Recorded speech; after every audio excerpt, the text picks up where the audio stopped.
السلام عليكم. ده جهاز لحمل الاكياس البلاستيك. واحد جايبه دلوقتي الورشة،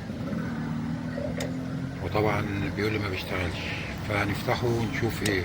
اول حاجة شاف الدراع ده بينزل على طول، اصول ما ينزلش على جسم الجهاز، اصول يبقى فيه عملية زي سوستة كده، ما ينامش مرة واحدة.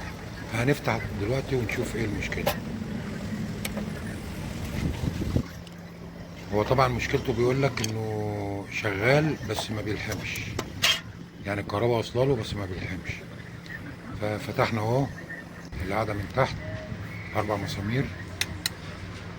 شوف اول ما فتحنا شفنا سوسته ايه واقعه جوه، دي اللي بترفع الدراع تخليه ما ينامش، وبعدين ان هم زانينه بحته كرتون كده ومش عارف ايه.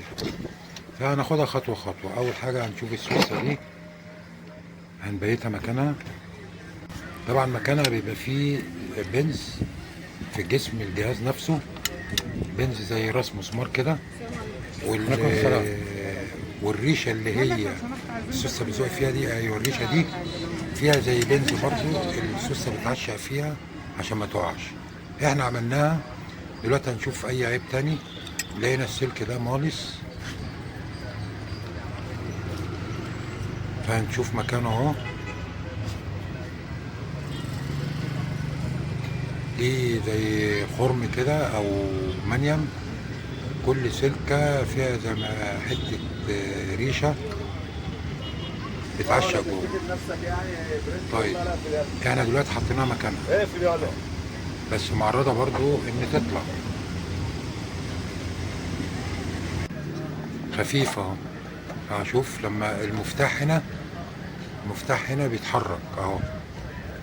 المفتاح ده عباره عن كارته بيتحرك، فطبعا لو وديتها له هيرجع تبقى يجيبها تاني.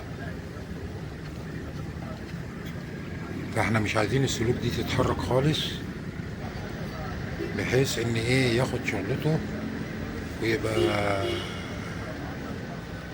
احنا نفسنا مطمئنين على الشغل بتاعنا. فهنعمل ايه؟ هنفكر دلوقتي، عايزين نثبت المفتاح ده عشان ما يتحركش. شوف السلك لما المفتاح بيطلع، بص. طبعا هو جايبها مفتوحه، هم بيحاولوا بقى يصلحوا وفي الاخر يجيبها لك بالطريقه دي. هشوف هنا ربطنا السلوك بقفيز بلاستيك، وثبتنا المفتاح اهو بالمسامير، بحيث اي عامل يشتغل عليه ما المفتاح ما يتحركش. شكرا.